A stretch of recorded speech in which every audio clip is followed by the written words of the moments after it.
ભરૂચ જિલ્લાના વાગરા તાલુકાના વહિયાલ ગામે એક જર્જરિત મકાનની દિવાલ અચાનક ધરાશાયી થવા પામી હતી તો ઘર નજીકથી પસાર થતી વીજ લાઇન ઉપર પડતા બે વીજ પોલ પણ તૂટી પડ્યા હતા, જેના કારણે વીજ પુરવઠો ખોરવાઈ ગયો હતો। જોકે વાગરા વીજ કચેરીના વીજ કર્મીઓએ સમારકામ હાથ ધર્યું હતું।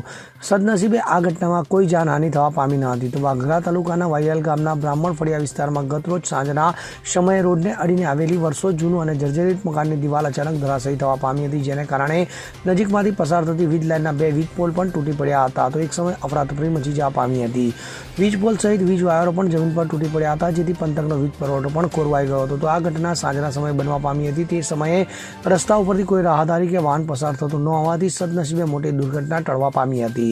તો વીજ પુરવઠો ખોરવાઈ જતા આખી રાત કેટલાક વિસ્તારોમાં અંધારપટ છવાઈ જવા પામ્યો હતો। તો ઘટનાની જાણ કરવામાં આવતા આજરોજ સવારે વાગરા વીજ કચેરીના કર્મીઓએ સમારકામ હાથ ધર્યું હતું અને નવા વીજ પોલ તેમજ વાયરો નાખવાની કામગીરી શરૂ કરી હતી।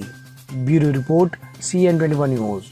હવે જુઓ દેશ દુનિયાની તમામ ખબરો તમારી આંગળીના ટેરવે। ઉઠાવો મોબાઈલ અને Google Play Store પરથી ડાઉનલોડ કરો અમારી CN24 ન્યૂઝ મોબાઈલ એપ।